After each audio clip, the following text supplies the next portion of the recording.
Welcome back to another episode of the PigSkin podcast. On today's episode, we are going to talk about the national championship game that just happened.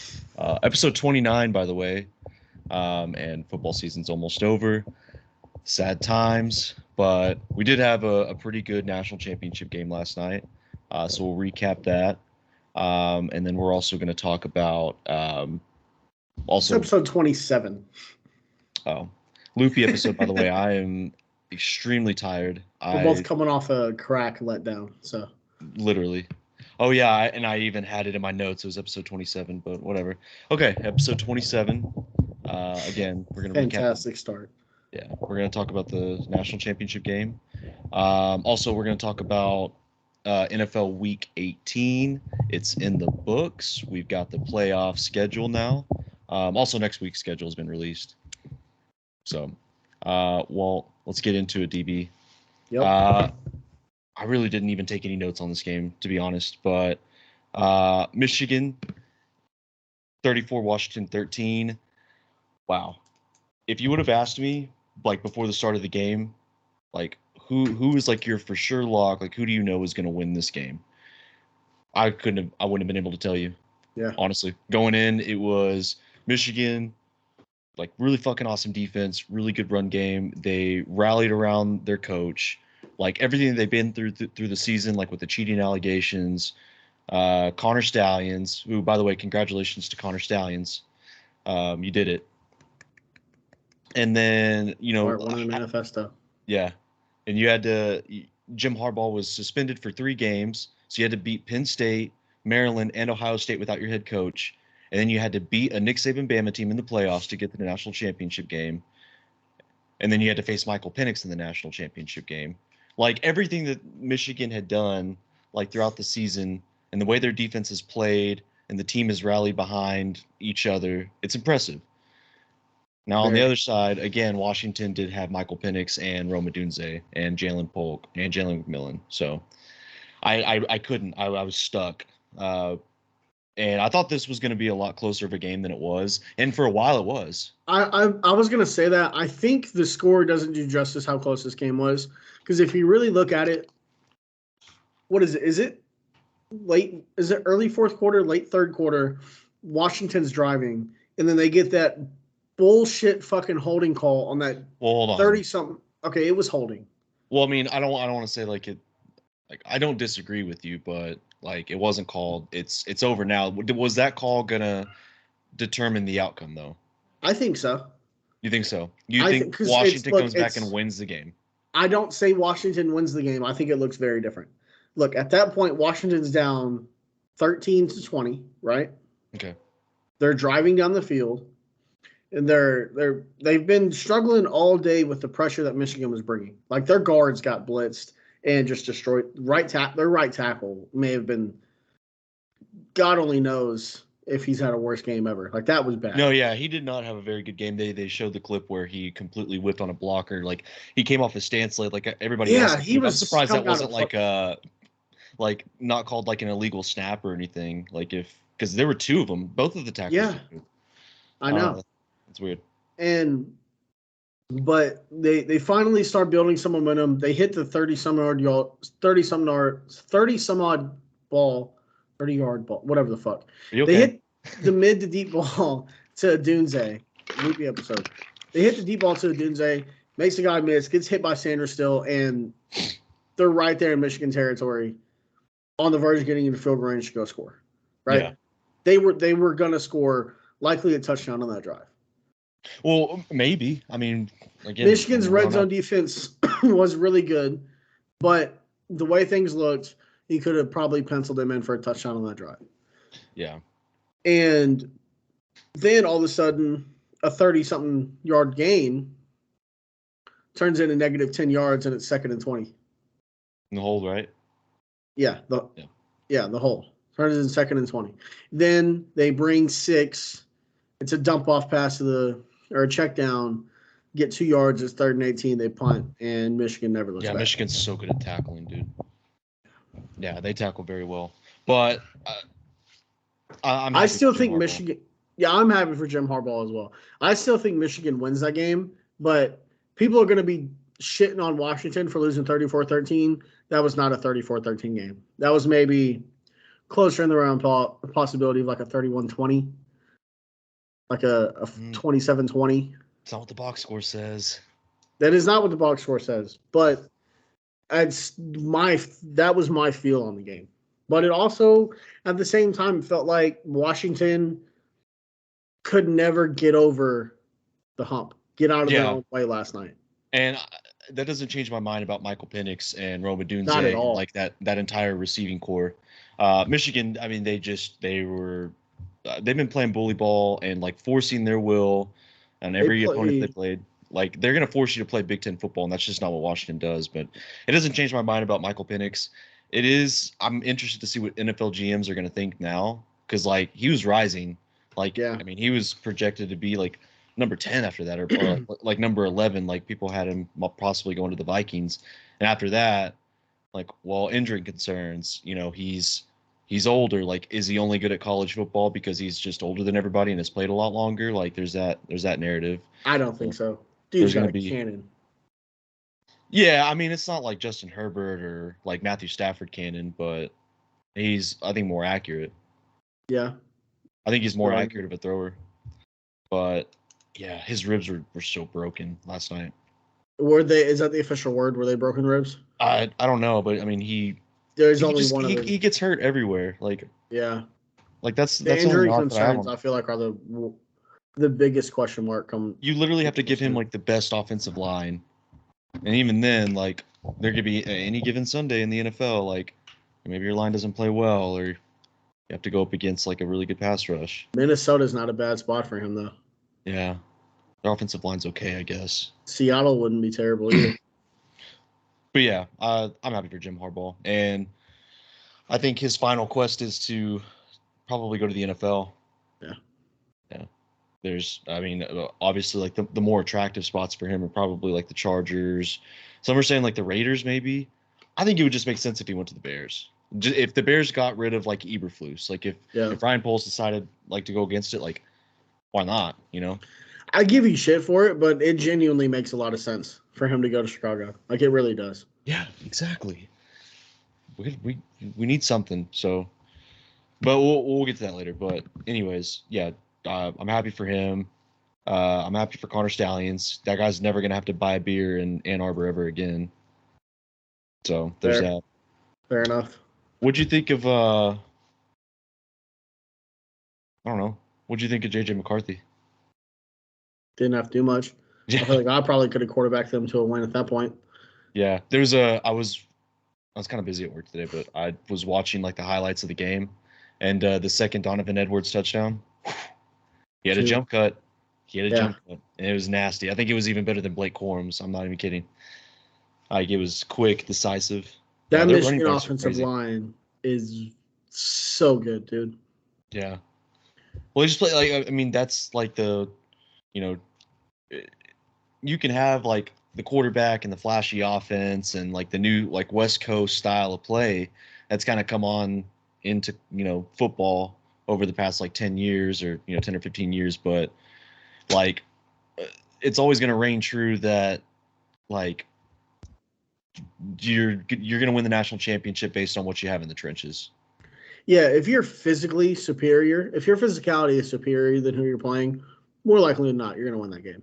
And then also Jesse Minter. I mean, there were only 3 teams that cracked 20 points on Michigan this season. Yeah. Ohio State, Maryland, and Alabama. Yeah. Not even the best offense in the country could score 20 points on Michigan. So, like, I'm happy for Jim Harbaugh. Again, I don't know how many times I have to say that I love him. I hope he becomes a coach of the Chicago Bears. Jesse Minter's probably going to go back to the NFL, right? Yeah. Or I know a team in Norman who just hired a defensive coordinator. I'd be happy to get rid of him if we can get Jesse Minter. I know a team in Green Bay, Wisconsin that may need a defensive coordinator next year that I wouldn't be too mad at. So yeah, Joe Barry. Oof. Yeah, we'll see this weekend. But yeah, no, I do like what you said though. Like they force people to play Big Ten football.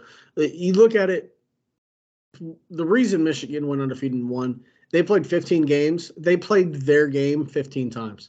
Yeah, And there were a lot of times where it looked like they were throwing the game away. Like in some of Yeah. those games, like the Ohio State game, like it looked like Ohio State could have a chance to come back and win it. The same thing with Bama. Alabama, and then same thing with Washington. It was 20-3.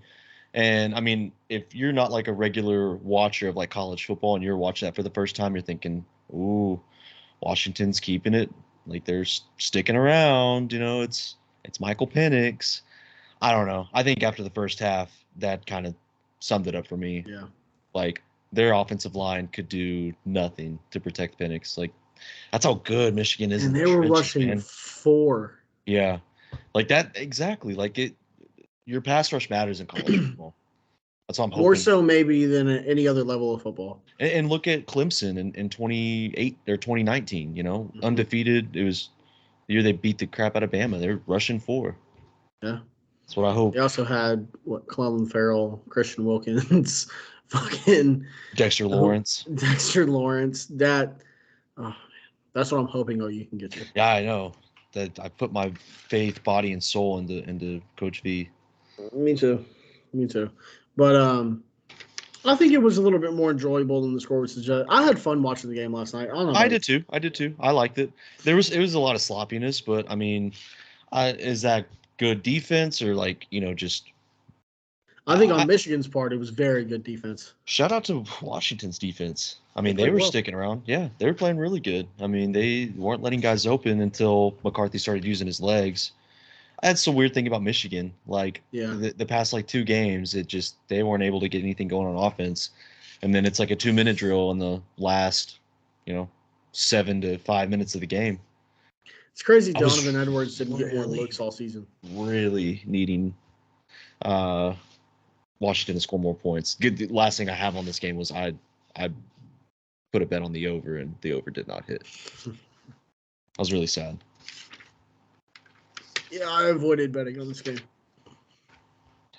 And I felt fairly strong in Washington, so it's probably a good idea I did not. Yeah, you did feel strong on Washington. I don't know. I couldn't. It was that was tough. Yeah. That was tough to actually have a clear, concise winner on. Well, we know now. Yeah. And now we can ask, is this? You think? Are we going to put this team up there as one of the best college football teams? A lot of people probably won't, but they have a strong case. Yeah. They went 15-0. They won all their games playing their brand of football, dominating pretty much every game they played. They beat Penn State. A lot of people thought Penn State was going to win that game. I don't know why. They had Drew Aller. Yeah, me included. Yeah. They beat Ohio State. A lot of people had questions about that. No, there's no way they could pull it off a third time. This is a different Ohio State team. Yeah, it was. They sucked at quarterback. Yeah, that's true. And then they beat Alabama. And now people are doing the spin zone well, this is a Bama, a down year Bama.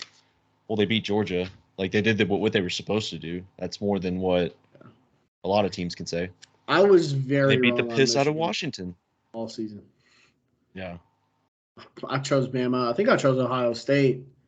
And I chose Penn State. Yeah. I didn't choose Iowa, so I guess that's a win. But yeah. Some college game they did. Yeah, that's fair. I don't have a whole lot else on this game. It just sucks that no more college football till August 24th. Yeah, I know. What are we gonna do? We still have the NFL, which we're about to talk about. Yeah. I don't know, man. I am excited for the draft, though. Might just cry. I'm excited for the draft. I am. I'm very excited for draft season. The Thunder are playing good. Thunder are playing good. The Cubbies might be not bad. Holy shit. Bro, did you see the fucking... Sorry, and this is way off topic. So, you know what the temperature is expected to be for kickoff in Kansas City and Miami? It's -2, right? 2 degrees. Yeah, that's the temperature. That's not the wind chill. Also, we might get a snow game in Buffalo. So. Oh, we're supposed to be getting snow in Texas. We got some snow last night. Yeah, we'll probably get some more over the weekend. Yeah. Yeah. So, bro, the high for next Monday here is 8. Yeah, that the high for us is 4. God damn. Oh, I'm sorry. The low is 4. The high is 8. Our low is -4. Shit. That's not even. I saw something that apparently like Canada had just been holding all the cold air, and now they've opened the gates and It's just Yeah, massive fucking wind ridiculous. storm. It's basically like that. What is that movie called? The Day After Tomorrow. Yeah. That giant ice storm. That's what's happening. And we don't have to work that Monday, so that's a good thing. Aurora does. Send her off the fucking Yeah. battle the cold, bitch. No, I'm kidding. I would never call her a bitch. I shouldn't watch this. We do have. We'll go ahead and move into the NFL. Yes. We do have the wild card games are set. Saturday, we have the Browns and the Texans. Yes. And that's kind of like everything is kind of back in motion. Nature is healing when the Texans have their wild card spot on a Saturday. Yeah. That's typically how it is, or that's how it used to be. Yeah. And then we have the Dolphins and Chiefs. Mm-hmm. That one's gonna be on Peacock. I have Peacock. I'm a nerd. I watch Supercross. So. Oh, okay. Yeah, you're gonna see Taylor Swift on the cock. So will Travis. Yeah. Travis. Is we that might see. Is that gonna be okay with Travis if I we're don't know. watching like his soon-to-be wife on the cock? Some say that Taylor Swift is the cock. So. Ooh. Or has the cock. I think Taylor goes both ways. I have a brother named Taylor. So. Okay. Anyway. I just lost it. And then Sunday, we've got the Steelers and the Bills. Mm-hmm. Bills And the snow. Yeah, that's going to be a snow game. And then we have the Packers and the Cowboys. That's in Arlington. And then we have the Rams and the Lions. That's like the Matthew Stafford game. Yeah, I know. Like Lions fans are. They're that mean, with the gun, like having to shoot Matthew Stafford. It's like the other way around, like Matthew Stafford doing that to, like it could go either way with that. And then Monday on ESPN we have the Eagles and the Bucks. We got Baker. Yeah. I got two teams I'm rooting for this weekend. I can't fucking wait, dude. Oh man. Okay, first game, Steelers Ravens. Yeah, sorry. Yeah, you bitch. Browns Texans. No. You said Steelers Ravens. Yeah, that was what happened. We're recapping NFL. Oh, I thought we were talking about the playoffs. My bad. Well, we were. I'm sorry, that wasn't a good segue. Yeah, you were trying to talk, and I didn't want to hear you talk, so I went ahead and moved into the games. You're an ass. Steelers 17, Ravens 10. Mike Tomlin, 10 wins this season. He tied Bill Cowher for. He's had 10 seasons of winning 10+ games. He's an incredible coach. Yeah. Yeah. I mean, it's crazy what he's been able to do, especially when they started off 7-4. They went and lost. They had a gauntlet where they basically lost to the Cardinals, then they lost to the Patriots, and then I forgot the game they lost after that where I thought that was going to be their get right. Oh, it was the Colts. Yeah. Yeah, it was Mike Tomlin just basically being like, let me see how like good of a coach I really am. He played on all Madden mode where he had to like get his team to rally. But a good season for the Steelers. I'm kind of interested to watch the Steelers in the playoffs now. Yeah. Because Mason Rudolph is playing better than like the other QBs have, but also TJ Watt's hurt. Yeah. What is his injury officially? Do you know?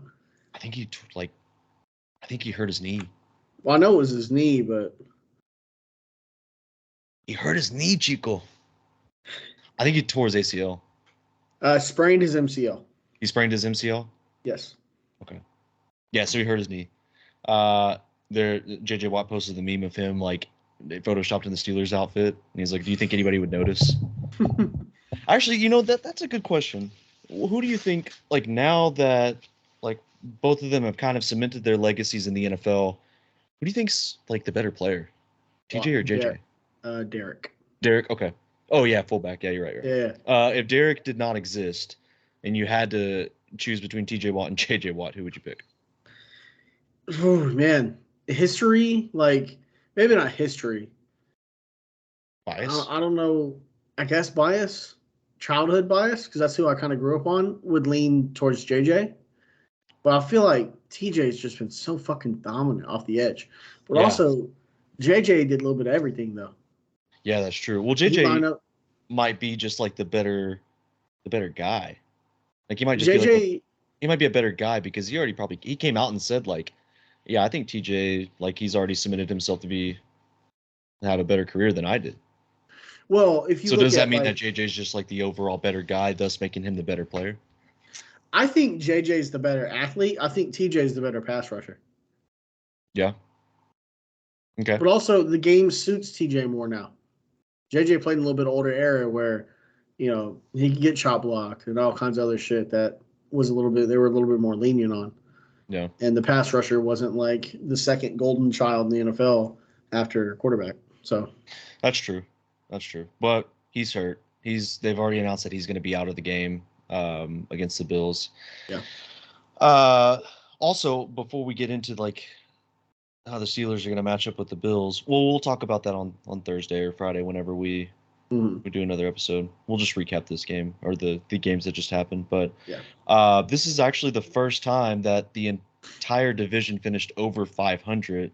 Actually, yeah, I think this is the first time any division or every team in a division has finished over 500. Yeah, I believe so. Yeah, since 1935. That was the last time it happened. Fuck. Yeah.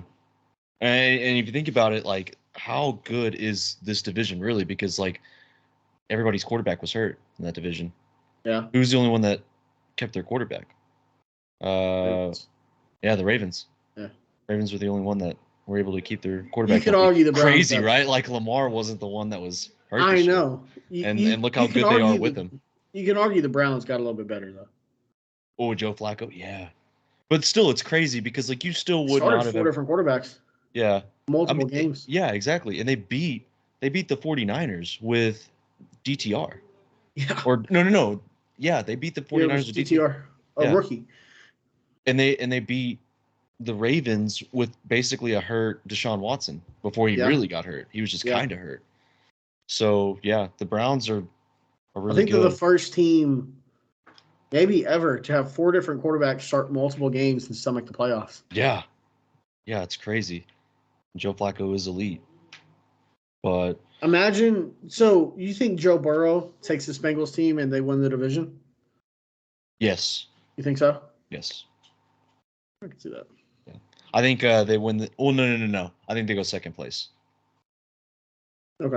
I think they're second place. I think they finish 11-5. So in that scenario, you think the Steelers are the ones that are bounced out the playoffs and the Browns make it? Yes. Okay. I think that. Well, yeah, because I don't think the Steelers would have beaten the Bengals if Joe Burrow was healthy. That, and I still think the Browns would have beat the Bengals because the Browns have been the Bengals' thorn ever since. You know what I mean? No, I don't think this week.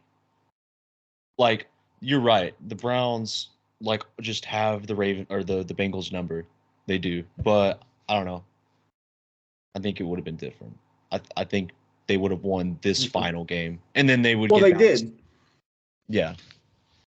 Well, yeah, because it didn't matter game. You know, like the Browns already clinched playoffs, so they're just sitting everybody. I don't know. I mean, that's the crazy thing about the NFL is it's any given Sunday. Yeah, truly. And then the Ravens, obviously, they're the number 1 seed. Congratulations to John Harbaugh. Your brother just won the national championship. Now he gets to sit with you at the big boy table. Yeah. He was at the game too. Yeah, I saw him. I saw that clip where he comes up out of nowhere and just hugs him. Yeah. Did you see his dad after the game, or their dad after the game? Yeah. On the fucking mic. He's got to feel great right now where he's like, yeah, I laid seed and these are my 2 sons. Fuck, I know. They're better coaches than anybody else in the world. Unlike my dad. My dad's just disappointed. So yeah. He's like, yeah, I nutted and this happened. Yeah. A dynasty. Fucking literally. Yeah, but I don't have anything else on this game. No, I really don't. Next game, Texans Colts. It is honestly kind of crazy that the Texans went from being like the worst team in the nation last year. You could say the Bears just because they had the number 1 overall pick and the worst record, but the Bears did beat the Texans last year. So technically they were like the worst team. Yeah. But yeah, they went from the worst team in the NFL to winning their division with a brand new coach and a rookie quarterback. and getting a home playoff game, dude. That's Yeah. so crazy. Yeah, I know. Like again, the Texans were in hell. They thought they had because remember, it wasn't long ago when the Texans thought they had their franchise quarterback in Deshaun Watson. They Yeah. were in the playoffs. They hang the banner. They were up 24-0 on the Chiefs before the Chiefs made the run. Like hang the banner. Yeah, we were beating the Chiefs with Deshaun Watson 24-0. And you had DeAndre Hopkins. And you had a good defense. And like everything just like went to hell. Lovie Smith and Mills or David Mills made that decision to beat the Colts. And so then they had to get the number 2 pick, and they thought, like, now we're in absolute hell. Shout out to Lovie Smith and shout out to Davis Mills. You just see the memes of like they were like Lovie Smith receding back into the shadows after beating the Colts and cementing CJ Stroud as the best rookie quarterback of all time. And it was like some guy just like falling into the smoke. Well, no. You can say that Lovie Smith is like the ultimate guy because he Yeah. helped the Bears get the number 1 pick, which we got DJ Moore out of, which was fucking awesome, and the Texans got CJ Stroud. So, yeah, Lovie Smith, he's a loving guy, and Davis Mills still deserves a key to the city for Chicago. I'd give it to him, but CJ Stroud is Fantastic. He's so good, dude. He's elite. Yeah. He's elite. He's a top 10 quarterback in the league already. Some of the throws that he makes, man, off his back foot, running. He made a throw like running off of his back foot, giving his Nico Collins a chance to catch it. Off balance, no leverage on his throws. He's unbelievable. And first fucking play there on offense, he's sliding out of the pocket, delivers a 75-yard bomb, and takes a shot or a touchdown. Yeah. I remember that was the first touchdown that Their they scored. It was like the first play from scrimmage. Yeah. And one last thing I'll say, one last thing I'll say about CJ Stroud. I'm happy that he broke the Ohio State QB curse. Because that was like one thing going through my head. Like after I watched that game that he had against Georgia in the playoffs, it was like he's like clearly the best quarterback in the country right now. If Bryce Young didn't exist, like some of the like he's bigger, taller, faster, probably a bigger arm. He makes more plays. Like everything he did in that Georgia game, like got him drafted in the top 3 in my book. It was like I would take him in a heartbeat. And like everything that I was thinking about CJ Stroud, like being an awesome quarterback in the NFL, I also thought in the back of my head, oh wait, he's playing for Ohio State. Never mind. Those QBs never work out. They just have a curse. Like it's unfortunate for them. I'm glad he proved me wrong, and I'm glad he broke the curse because he was awesome to watch in college. He was really good at Ohio State. He made a lot of like awesome plays. So, and now the Texans, I guess you could say that they've got their franchise quarterback for the next probably 7 to 10 years. And they've got him. They've got their star pass rusher and a multitude of their stars on defense, all on rookie contracts. They're going to have so much money in free agency. And dangerous. To ball out. And they have their franchise left tackle. Fuck you. That's true. No, I'm agreeing with you. I do, however, on the flip side, look, I know that play was called for him, but Jonathan Taylor had 188 yards. I feel so bad for Tyler Goodson. I loved him in Green Bay. I was such a huge fan of him. Yeah, his you got to catch that ball, man. Yeah. That's tough. Or maybe you got to throw it better. One of the two.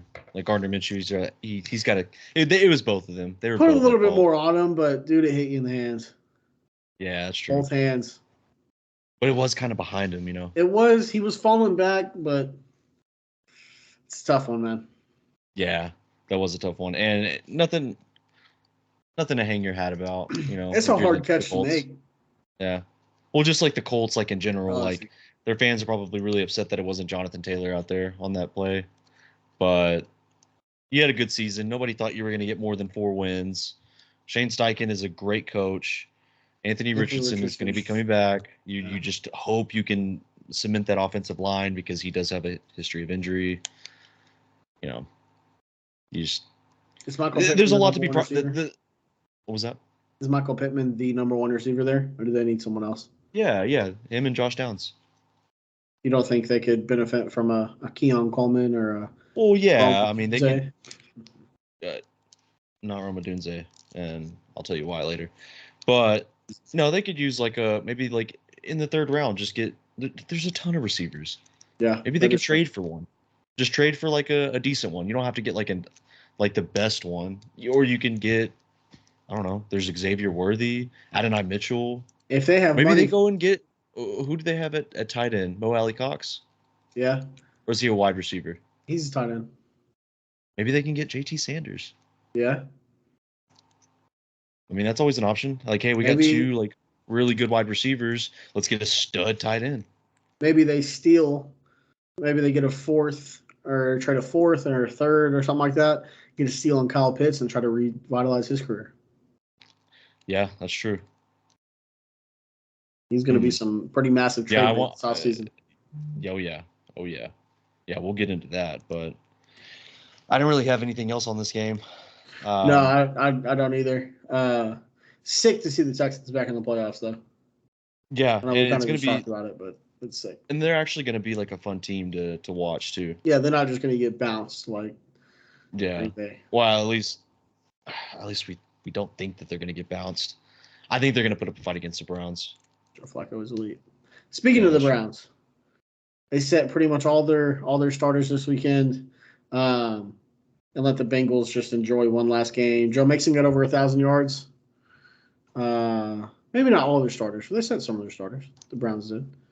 They said Joe Oh, are we talking Flacco. about the Browns game? Yeah. I Oh, I was, don't I have was any trying to notes. segue into that.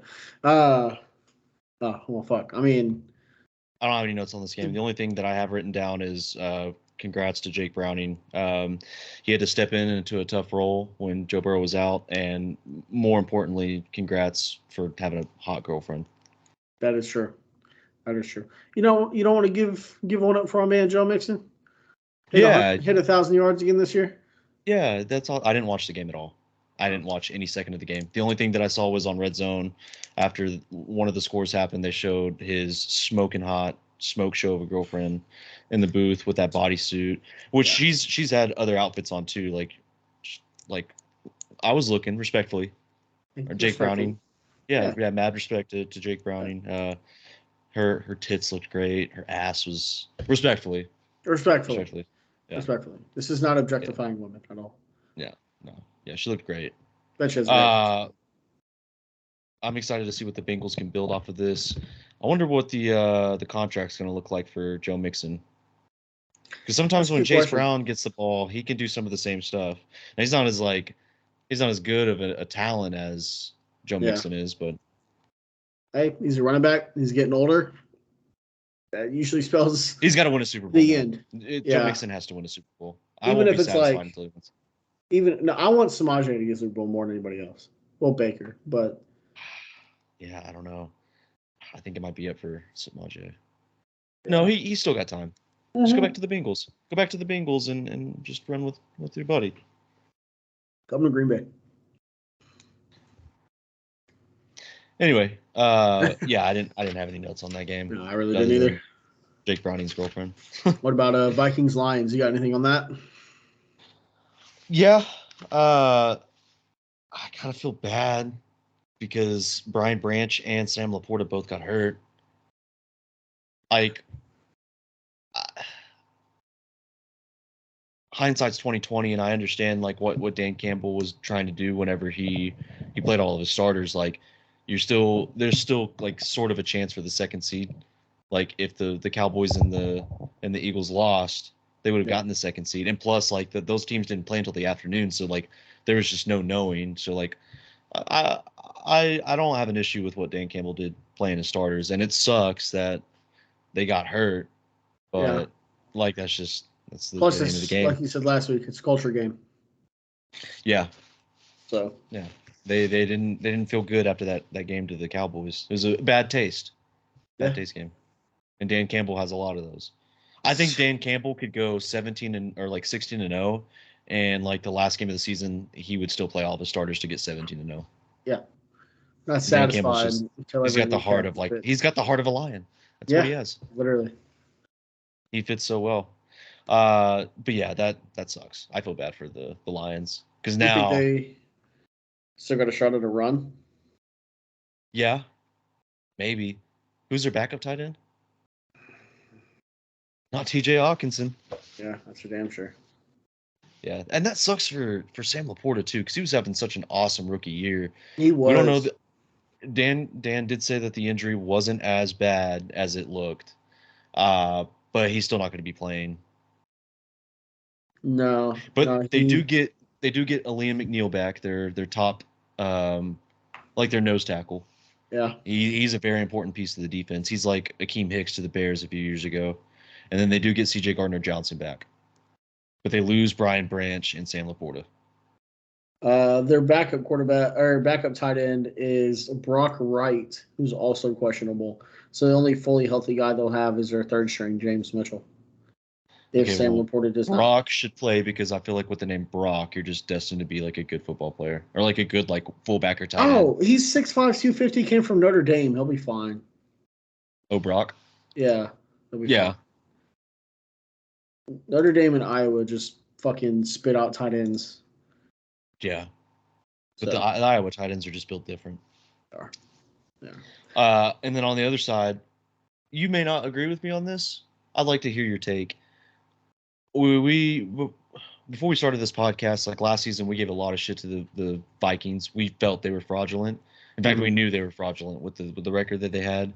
And going into the playoffs, we thought they're going to get bounced in the first round. And of all teams, it was fucking Daniel Jones and the Giants. Crazy enough.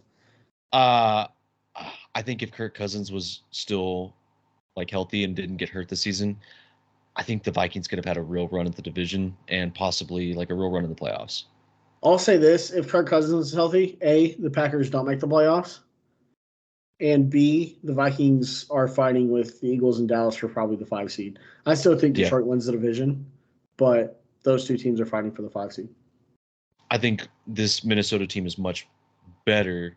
Like, let's say, like hypothetically, or like scenarios with Kirk Cousins, they could have a worse record than last year, but their team is like their defense played better. Yeah, and it's not even for better. the fact that he's the better quarterback than the other guys. It's the consistency, the knowledge of the game, and the leadership that he brings as a player on that team means so much more than just the 3 backup quarterbacks they rotated in and out. Yeah. I think the Vikings, I mean, they could have a shot. We'll see what their team looks like next season. Kevin O'Connell, I mean, good job to him and Brian Flores for what they've been able to accomplish. I still think they need to draft a quarterback high, and they're number 11 in the draft right now. They could get a quarterback. If I was them, I'd draft one high, and depending on what he looks like, I'd probably still let Kirk start next season. Yeah, keep Kirk. You could bring him back, and then just draft your quarterback for the future. Dude, like follow the fucking Packers, or don't get Michael Penix. I can't deal with another quarterback. I can't deal with another team in the division just having a stud quarterback. But yeah, I feel bad for the Lions, man. That sucks. Yeah. Like, I don't know. Just turn injuries off. It's like Madden. You know, you just go into Madden. You just turn it all the way down to 0. The slider. Yeah. Dummies. Why didn't they think of that? Stop playing that shit in real life. Yeah, I know. It's fucking stupid, but yeah. Next I don't have anything else, Yeah, I didn't have anything else either, but next game, we'll go over this one real quick. Bucks Panthers. Congratulations to the Bucks and Baker Mayfield. I was right. They were going to win the division. It got shaky there for a second, but I'm happy for Baker. I hope he dog walks the Eagles because this Eagle team looks really bad. Yeah. And I still am just really pissed off about what happened a few years ago with the double doink. So, and I like Jalen Hurts and a lot of the Eagles players, but I hate the organization. So I can't say that I hate them. They're passionate fans, but I hate what happened, and I want them to get bounced out in the first round because I don't want to see the Eagles go far. I mean, they stink right now. Yeah, they would not be a fun team to see go deep in the playoffs. Yeah, even outside of Baker, if they beat the Bucks, like they're gonna have to go play like either the Lions, Rams, Cowboys, Packers, 49ers. You know, like all those teams that I just mentioned could definitely beat the Rams. Yeah. Or not the Rams, the Eagles, sorry. Yeah. So, and what if it's like a dog walk against that team, then it's not even going to be fun to watch them. So, yeah. I don't know. I didn't really have anything else on this game other than the fact that I'm happy for Baker. He didn't play all that great. I don't know. It didn't look like their offense was trying to show too much. Also, the Panthers do have just a really good defense. And this is the second week in a row they've scored 0. And I will say Baker hit 4,000 yards. Yeah, he did. And he threw he threw for 10 or less interceptions and 28 touchdowns. Good for him. I'm happy for him.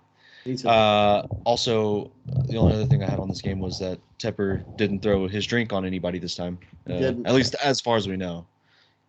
He was very calm and collected. That's progress. He did fire his GM immediately after the season ended. But yeah, that's true. Yeah. Yeah, dude, the Panthers are just I hope I could play Russian roulette with the next team. Like Ryan Poles and Ian Cunningham may just be like the smartest GMs in the country. I'd just trade it back to the Panthers. Like at this point. Hey, do you want it again? Yeah. Go get Caleb Williams. It's right there. Yeah. I'd just trade it back to the fucking Panthers and just get the first round pick again next year. Or the first overall pick again next year. I know. And just keep getting the number 1 pick. I like that. I like that a lot. Keep going back to the fucking Panthers.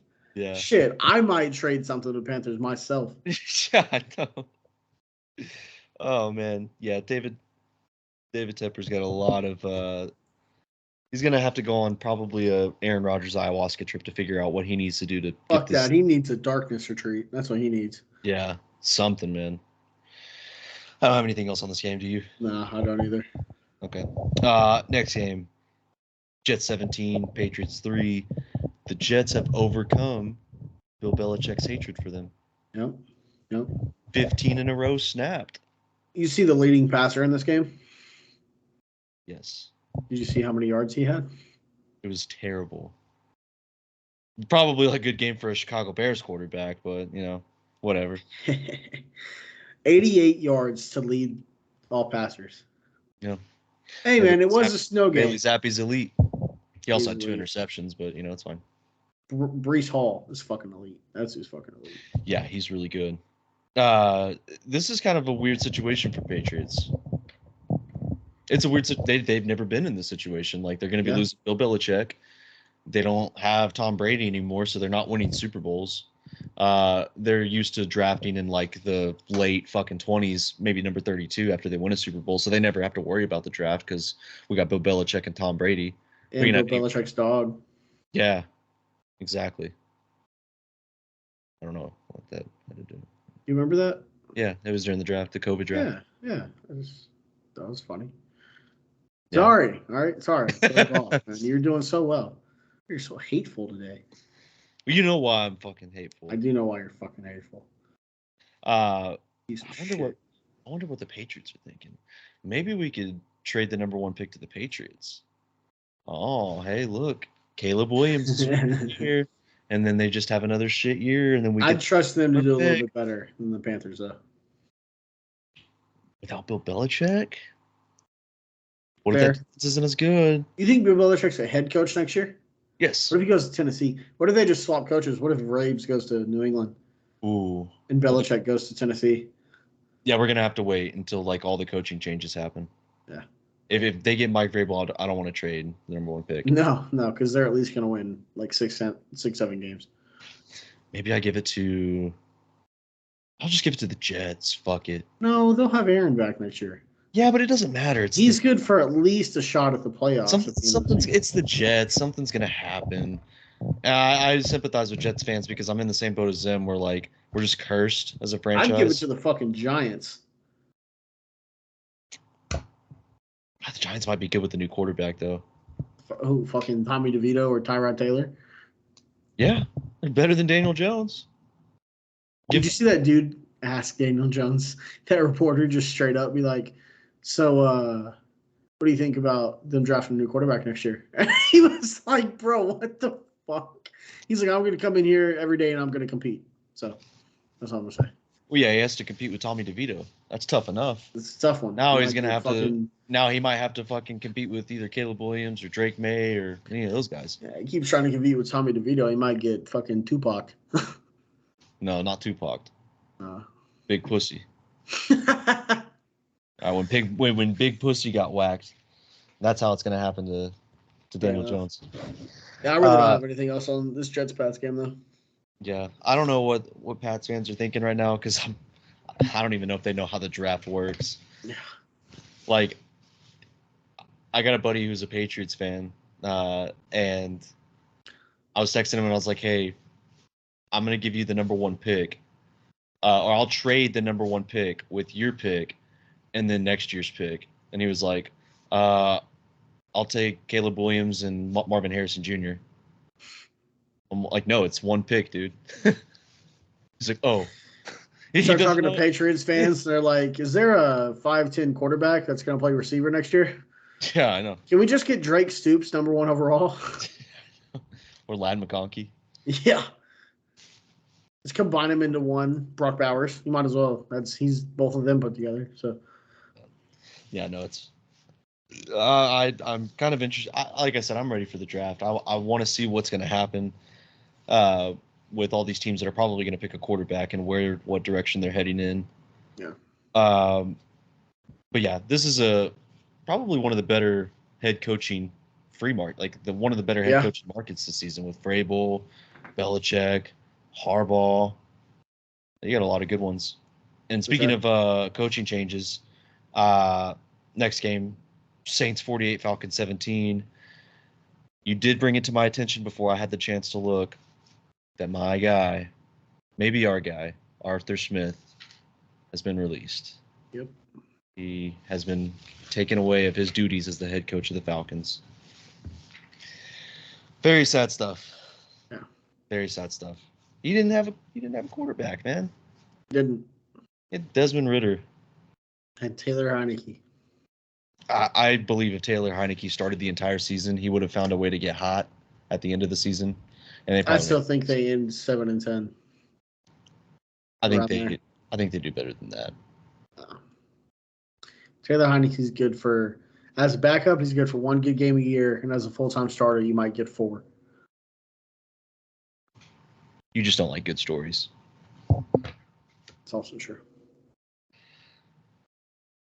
I don't have a whole lot on this game, though. I mean, outside of... Well, yeah, there was a lot that was riding on this game at first. Like, there was a possibility that the Saints could get into the playoffs if the Bears beat the Packers and then if the Panthers beat the Bucks. Like, there was a chance for them not only to win the division, but make the playoffs and then have that home playoff spot. So they did play as tough as they possibly could. But I think the bigger story in this game was Jameis Winston being just an all-time guy. He's really awesome for what he did because, first of all, I think the wrong coach was fired. I think Dennis Allen should have been fired for not letting Jamal Williams get 1 touchdown this season. I guess that's fair. Like, that's fucking bullshit. That guy led the league in touchdown, and basically in touchdowns last season, like rushing touchdowns. And we love Jamal Williams here. Okay. Yeah, he's he was very thankful for it too. And that reporter, man. I know, bro. He was cranky. He was sassy. He must have been a Falcons fan. He had to have been a Falcons fan. Or he's just an angry fucking old guy that doesn't understand sports anymore. Yeah. Well, like, I understand Arthur Smith being upset because they did line up in victory formation. Mm-hmm. And so then it was like, hey, what the fuck? Like, victory formation. But Jameis came out and said, no, it was a team decision. Like, we wanted our guy to get a touchdown. We all collectively got together and said, do you guys want to do this? Dennis Allen he said he had no idea, and it is what it is. Which next year that might be at a detriment to them if they do line up in victory formation at the goal line against the Falcons, and then they just all their offensive linemen get hurt because they go after the knees or something. Mm-hmm. I do think that reporter's a fucking idiot for you got to play them twice a year. You got to play them twice a year every fucking year. Yeah. Doesn't matter. Also, I do love what Jameis. He's just a pussy. And then Shannon Sharp had the same argument where it was that guy's a fucking idiot too. I know, bro. I did love where Jameis was like, you would have been pissed if they scored a touchdown on the pick. If it was a pick six, you wouldn't have cared. It'd been completely different. Yeah, exactly. Score would have been the exact same, completely different scenario. Yeah, and Jameis was like, he was like being really cool about it. He was being respectful. Like, man, that takes good for him, because if it was me, I'd have been pissed. Yeah, I don't care how good, bad, and different he is as a quarterback. I will always have Jameis Winston's back. Yeah. I fucking love him. Yeah. No, I agree with you. He's just the ultimate guy, ultimate teammate. No, I think he deserves a starting job at least one more time. Give us what we want. I'm tired of watching Derek Carr. He looks good, but bring him to Chicago. Shit. Hey, 30 touchdowns, 30 picks. He could beat the Packers. He did it before. Yeah. 38-3. God. But yeah, I don't have anything else on this game. We'll go into another game. We'll go into this game, in which I do feel bad for this team. Titans 28, Jags 20. Mike Vrabel did get fired. That was a mistake. He's a great coach. He's going to go find a spot, and he's going to help that team win the division, and he's going to make another conference championship game, because I think he's that good of a coach. And I don't know. I understand if you're an organization and you're impatient, you're like, you were just in the AFC. Fucking guy. Yeah, like it was a rebuild. It was like things just kind of went downhill. Like Tannehill and that team couldn't get it done. They're in full rebuild mode. They know they're getting rid of Derrick Henry. They know that they're getting rid of Tannehill, and that they're going to keep the future with Will Levis, and they're probably going to get rid of DeAndre Hopkins. Hopkins needs a ring. That's a guy that needs a fucking ring. Yeah. Like, he's been like my favorite wide receiver since he stepped into the league. But I do feel really bad for Jags fans. Like, they started off 8-3 and the division was locked down. And then I don't know if I feel bad for them or if it, like, karma, because like they disrespected the terrible towel. They did. The Steelers game, yeah. But they had everything. They were 8-3 going into that Bengals game, and then everybody just got hurt. Like, I feel really bad for like fans like in the state of Florida that had to cheer for the Jags and Florida State. If you're a Jags fan and also a Florida State fan, like, that really sucks, because like that's the story of your season. Quarterback got hurt, and everything just fell to shit. Yeah, no, it really sucks for Jags fans. There's a lot of like people that had predicted that the Jags would probably be like in the conference championship and possible Super Bowl, and they're all like, we don't know what to say. Yeah. Shit happens. It's the NFL. Anything could happen. I don't think it was a bad prediction, like after what they did to the Chargers last year, and like what you lost by 6 points to the Chiefs in the divisional round. Like, they had and then they only got better. Yeah, exactly. So like that sucks for the Jags. I think they'll be fine. Really, like the sum of it, if you had to say anything to the Jags and like what went wrong, I don't think you could blame Doug Peterson. Like, the quarterback got hurt. Trevor Lawrence has to play better, or he has to sit because of his injuries. Mm-hmm. Like, it sucks. He looked like he was hurt. He played like he was hurt down the stretch. But I think they'll be all right. The receivers got to play better. Calvin Ridley was very streaky. And Christian Kirk busted his nuts. That sucked. Defense got bad down the stretch. It sucked. If you're a Jags fan, everything just kind of fell apart. Yeah. Honestly, the state of Florida, because not only did it happen to the Jags, but it's kind of happening to the Dolphins. It kind of is happening to the Dolphins. And also, if you think back to college football, Miami sucked, fell apart at the end of the year. Yeah. Florida sucked all year. Florida State got shafted. Other schools down there like FIU, FAU, and them just kind of fucking blow. So, Miami of Ohio, they had a pretty good season. So, yeah, it's a pretty good new player for Oklahoma from Miami of Ohio. Yeah. Oh yeah, Jalil Farouk's staying too. Yeah, and Trace Ford's coming back. Yeah. Yeah, I get that 5-star kid from LSU. Yeah, that's nice. I want to see PJ though. Oh, we will, but Trace will be like a rotational piece. We're way off fucking track, but yeah. But Anything yeah, else on the Jags Titans? No, I don't think I had anything else on that game. We already talked about the Bengals and the Browns, correct? Mm-hmm. Okay, next game. Packers 17, Bears 9.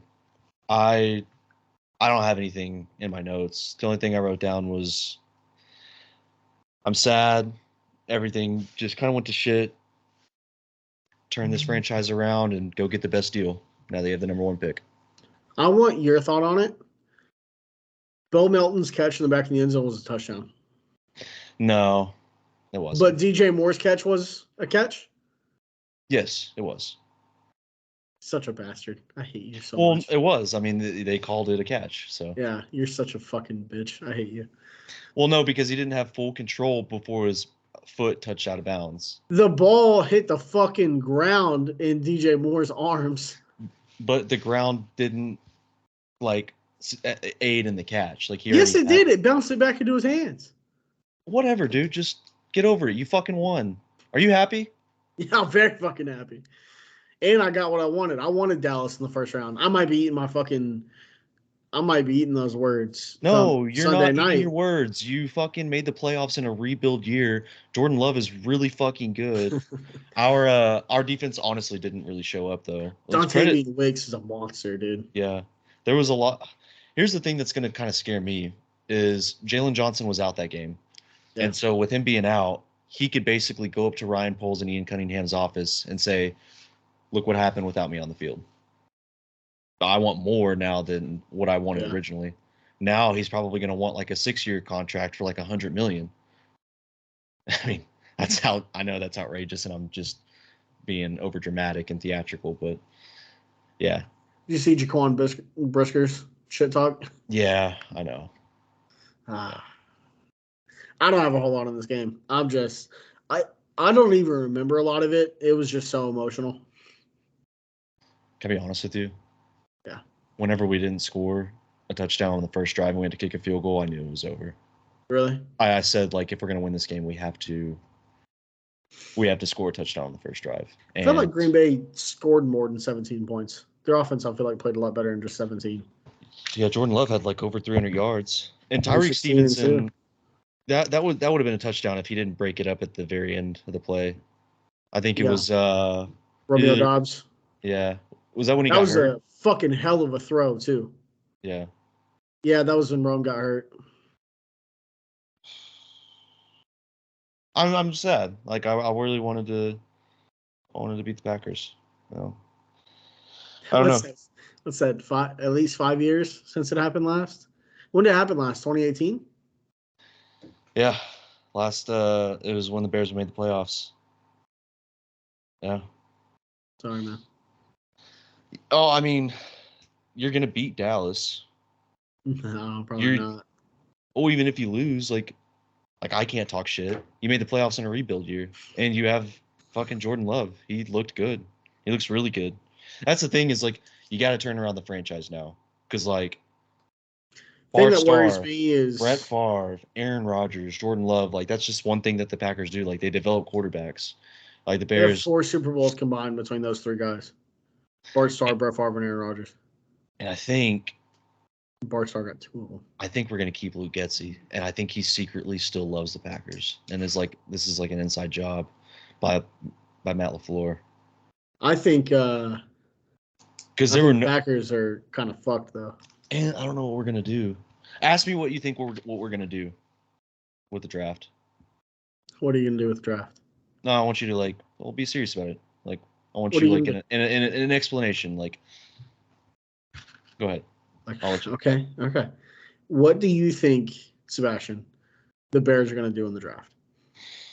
That's a good question. You'll have to take that up with Ryan Poles, my consultant. Okay. I've already put my life on the line for him. Makes sense. Understandable. Here's what worries me about Green Bay. Not even for this weekend, going forward. We have 1 more year of Jordan Love before we have to pay him a ridiculous amount of money. And right now, Green Bay is $29 million over the cap. So then just get rid of Preston Smith and just let Lucas Van Ness be your guy. That's the thing. Now, If we trade David Bakhtiari post June 1st next year, we free up $28 million in cap space. You can do that. Your offensive line looked good against a pretty good pass rush. Like Chicago's pass rush leading up to that game was really good. And Zach Tom, Rasheed Walker, a 7th round pick at tackle, has allowed 13 pressures and no sacks since he's the left tackle, right? Left tackle, yeah. Now remember, Ngakwe was hurt. He didn't get to play. And for some reason, they won't play Walker. Dominique Walker. They just won't. Yeah. They keep going back to Green and the other fuck that can't pass rush. Zach Tom's a motherfucker, though. Yeah, Zach Tom going up against Montez Sweat, and there wasn't a single sack. That's crazy. We do need a new center. And that's the only thing. The only other note I had was ask Dalton what he feels about Jason Meyer. Not a big. Could have had Creed. I do wish we could have had Creed. Taken one pick before Creed. And obviously there was bias back then. I wanted Creed more for obvious reasons, but now looking back on it, looks even more like we should have done it, obviously. But I will say,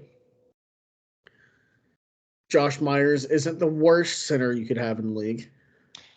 Well, God, we were without Lucas Patrick. We were with Dan Freeney, and he was getting worked. Yeah. Tevin Jenkins was getting worked. Yeah, Devontae Wyatt had Tevin Jenkins' number all fucking night.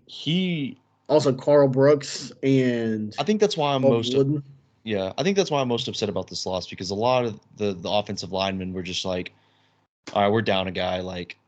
They just didn't look like they cared. And it's a Joe Barry defense that looked really good the past 2 weeks against a Vikings team that had Jaron Hall at quarterback, and then a Bears team who just decided to show up and not play. Yeah. I thought there was going to be a bigger game from DJ Moore, though. I legitimately thought. He was open. I know. Dan Freeney just can't cover anybody. Yeah. Nobody else is open. Cole Kmet, the one catch that he had, the spectacular catch he had, he wasn't open. I know. He wasn't open. He had to make a crazy Great catch. play. And that I'm set on Cole Kmet now. After this season, some of the catches and some of the routes he's ran, he has gotten better. We don't need Brock Bowers. We don't need JT Sanders. I'm fully okay with keeping Cole Kmet. He's still young. We do need another receiver. I think Mooney, he's checked out. Yeah. St. Brown had a catch. I was happy to see St. Brown have a catch. Is that Equanimous? Is it the former Packer? Yeah. Yeah. He's a good blocker, man. He is. Can block. Hey, that's one thing I will say. You get guys either from Green Bay or guys that go to Green Bay and play wide receiver, they're going to block the fucking ass off. Yeah. Yeah. And I do, in a way, I don't feel bad for you because you're going to the playoffs, and even if you lose, who cares? You weren't supposed to make the playoffs this season. But in a way, I am sad that you're not going to get to experience Aaron Jones next year, because he looked incredible. He was breaking so many tackles, uncharacteristic too, because our linebackers don't miss tackles. Actually, nobody misses tackles on that last run to seal it. Literally got stonewalled by 2 guys and kind of bounced back. It's going to hurt my soul to see Aaron Jones put on another uniform next year. Yeah. I think he's going to go to the Texans. Dude, him in Houston would be I think it's going to be him, Dameon Pierce, and Singletary. Because they got him on That's a hell. Yeah. And they're going to have the money to do it. If they don't draft a running back, I think they trade for him. They'll trade something. Mm-hmm. And then they'll get either another interior guy, or they're gonna get another tight end. Mm-hmm. I don't know. Well, and Dalton Schultz is still kind of young. Yeah. What do they need? Texans don't need anything. Yeah, they just need a right guard. Maybe interior line. Maybe they need to shore up their interior defensive line too. I think just more depth in the trenches, and then maybe an off-ball linebacker. Maybe a receiver, a real true stud receiver to go opposite Tank Dell and Nico Collins. Maybe, I don't know. Maybe they get JT Sanders or Brock Bowers. I don't know. I hope. That's one thing. They're so young; they could get theoretically anything outside of quarterback and tackle. But what do you think the Packers are going to do? Because now, like, you're in the playoffs, you're going to be drafted in the 20s. Yeah, see, that's the thing. I don't know. I don't know if Green Bay in the first round. Does Green it Bay's even matter? almost You're going to beat the Bears every fucking year as long as I'm alive. And you we're get to guaranteed to go at least 2-15 make fun of every me, season. and you get to make me into a meme, and you get to tell all your family friends on Twitter, like, how fucking awesome doing this podcast is when Bears-Packers week rolls around. And we're never going to get it right. And, like, the fans, like, Chicago, like, I love our fan base. I'm always going to be a Chicago Bear, like, ride or die, no matter what. Like, sports will suck the life out of you, especially being a fucking OU fan sometimes. Being an OU fan will suck the life out of you, but being a Bears fan and not being able to beat your, like, longest rival, that's tough. Yeah, at Like, least with OU, we can almost guarantee we'll put some whoop ass on Texas every now and then. yeah, and More then often we'll than not. fucking lose to Kansas Shit the bed. State. Yeah. But yeah, I don't know. They want Justin Fields to stay. Ryan Poles deleted his Twitter, so, like, fans are just putting picket signs in the Hallis Hall, like, front lawn, saying "Keep Fields, fire Getsy, fire Eberflus." I'm all in on Ian Cunningham and Ryan Poles. I think they're smart. I also just have no choice. Like, whatever they decide to do. Not like you can make a decision. It's hard to. It's honestly, like, I wanted Fields to be the guy. I did. He's, like, the most talented quarterback we've ever had, and that's just kind of sad to say that he's the best quarterback we've had, like, in terms of, like, a talent perspective. But, like, his drop back is slow, his release is slow, anticipation on his throws just it's Holds the better than ball for what. so long. He does not get rid of the ball. Some of those sacks Green Bay had, he had an opportunity. They don't. Yeah, some of those sacks that they had on Justin Fields, they don't sack him if it was a different quarterback. If it was like Matthew Stafford or fucking Baker, even like Joe Flacco. Yeah. I don't know. It just. Again, I don't know if the grass is greener unless we get Jaden Daniels, but even then, like, is he for sure fire? You know, we don't know. Yeah, I don't know what Green Bay's gonna do. Maybe I want Drake May because he's go back into that well again. He's kind of he's kind of simmered down. Like, people still have him as, like, the number 2 quarterback, but people are saying, like, well, the better options are, like, Caleb Williams and Michael Penix and Jaden Daniels. Like, Drake May's kind of slipping under the radar, and if history says anything, it's a guy that slips under the radar and doesn't get picked, or he's, like, one of the 3rd quarterback picks. You know, he tends to do well. CJ Stroud, like, people were saying, like, well, you know, Bryce Young's, like, the for sure guy. But Will Levis, like, he might be better than CJ Stroud, and so Anthony Richardson. Jordan Love, you know, people were saying, like, you know, that's kind of a risky pick, and look what happened. But it's the Bears, so it doesn't matter. We can't develop quarterbacks. We never have been able to. We'll probably never have a franchise quarterback. Sports sucks the life out of me. It's fine. I put all my body and soul and my faith into Ryan Poles and Jackson Arnold just to get me through. Yeah. Mind, body, and soul into 4 people: Brent Venables, Jackson Arnold, Jordan Love, and Matt LaFleur. Yeah. Matt LaFleur, credit to him. He's a hell of a coach. The Packers are a good team. Their offensive line, that was probably the most impressive thing to me. Like, as I'm watching it, just in absolute disarray. Like, their offensive line, they played good. Yeah, there were so many busted zones. I know. I think Green Bay, kind of answer your question from earlier. Left tackles, legitimately. Rasheed Walker's played great. Josh Simon's played good, but you can get a franchise, like, first-round pick left tackle. It's a sure thing. Like what's his name? From Penn State, or even Joe Alt from Notre Dame. I think center needs to be shored up, and then I think we need more depth at nose tackle. And then probably safety. Now that Billy Bowman's not going to be in the draft this year, I'd rather than wait till next year for safety, but I don't think they will, though. They won't. Like, if it's, like, your biggest need, they're going to go after it. Yeah. Who knows? Maybe Green Bay even goes for another just fantastic pass rusher. Just shots to load up there. I doubt it, but Luke Van Ness has really come on towards the end of the year. So It's gonna break my heart when they get like Jalen Polk or like another stud receiver. Yeah, they might take like a. That's the one thing I know Green Bay's not going to do is take a running back or receiver early in the draft. Yeah. With my fucking luck, Green Bay in the 6th round, not even paying attention to the transfer portal, would be like, you know what? Give me Talby Walker. I'm like, you motherfuckers.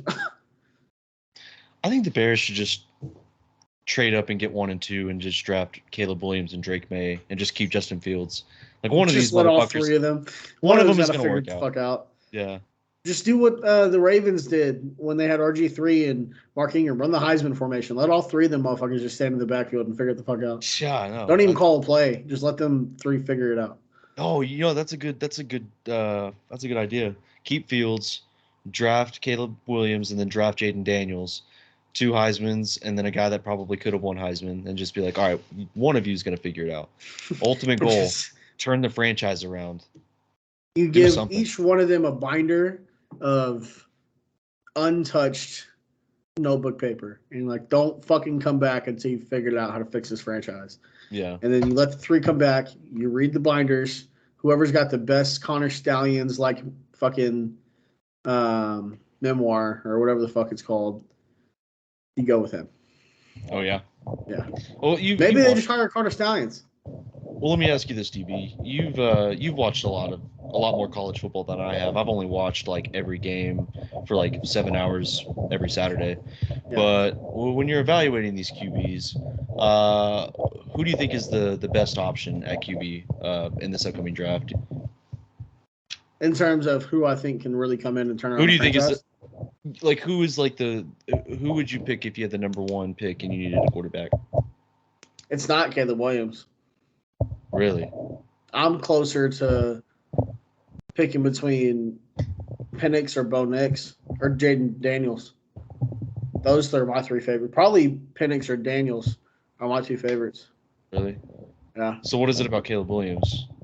There's never been a quarterback outside of like Andrew Luck that has had as much hype as he's had his entire college career and has come in and succeeded.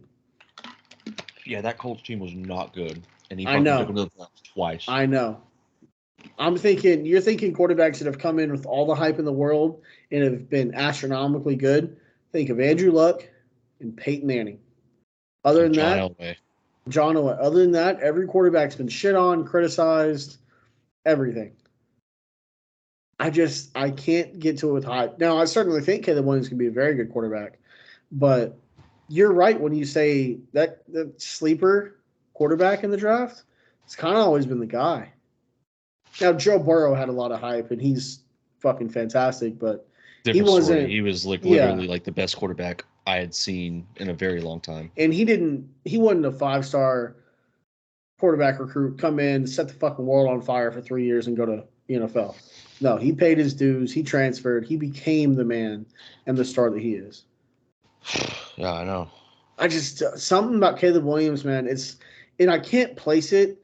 And it's not because he went to USC. It has nothing to do with him going to USC or Lincoln Riley. It's just in my gut, I just feel like it's going to fail. I hope I'm wrong. I've always been high on Caleb. I just something in my gut just makes me think it's going to fail. I thought about that for a little while, but then like I watched what happened with Michael Penix when Penix had a bad offensive line play, and then I see Caleb Williams all season having bad offensive line play and doing some of the things that he did. And it's like, my God, like it's like watching Kyler Murray again. Yeah, and he's fucking fantastic. Like I'm don't get me wrong. I think Caleb Williams is a fantastic fucking quarterback. It's just something in my gut is just telling me it's gonna fail. I don't think Drake May. I think you're saying that because I don't know. I think the Bears are gonna draft a quarterback. I think they are. I don't know. Like I said, all faith in Ian Cunningham and Ryan Poles for sure. If they don't see anything, I just don't know if I have faith in Kevin Warren. Yeah.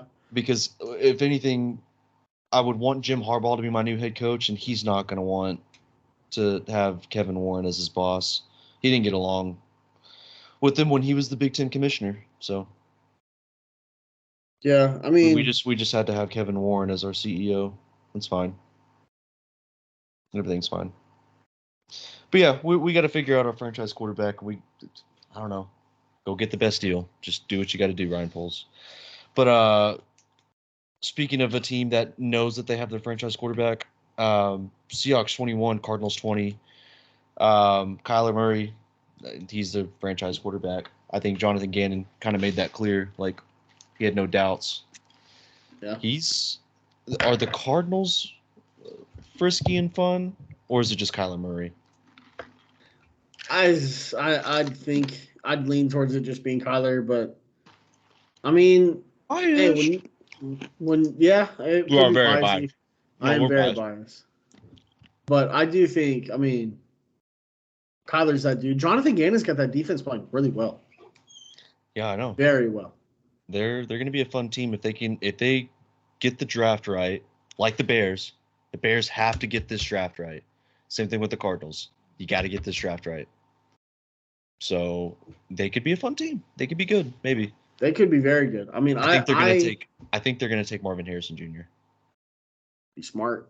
Because I think it would be smart, because then that would leave the Bears to possibly get Rome Odunze, and I think I'd rather have him. I don't know. I don't know if I'd rather have Rome Odunze or Marvin Harrison.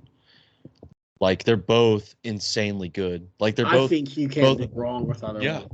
yeah, I know. It was like the year with the fucking 2020 draft where it's like, hey, you got Henry Ruggs, Jerry Jeudy, fucking CeeDee Lamb, Justin Jefferson, T. Higgins, Michael Pittman. Yeah, Choose who you want.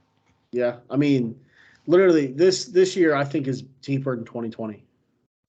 Could be. I think there's a lot of fucking stars in this draft this year, man. Yeah. Yeah, Kyler Murray. Nice, sorry. No, you're good. Do you think they got their left tackle, right? Paris Johnson. I think they still got to shore up some of that line. I don't know. I haven't really paid too much attention to the Cardinals. The only time I did was when they were playing the Cowboys and they beat the Cowboys. Hell Fair yeah. enough. Fair enough. And then when Kyler Murray came back, I don't really know exactly what they need, but A little bit of everything. Outside Yeah. of quarterback, left tackle, and running back. maybe. I mean, James Conner's good. Yeah, that's what I'm saying. We don't really know. Maybe just like a stud offensive coordinator. Maybe. I don't know. On the other side, the Seahawks. Geno Smith, funny enough, I think I saw a stat where he leads the nation in touchdown passes to win in fourth quarter comebacks. Does he really? Yeah.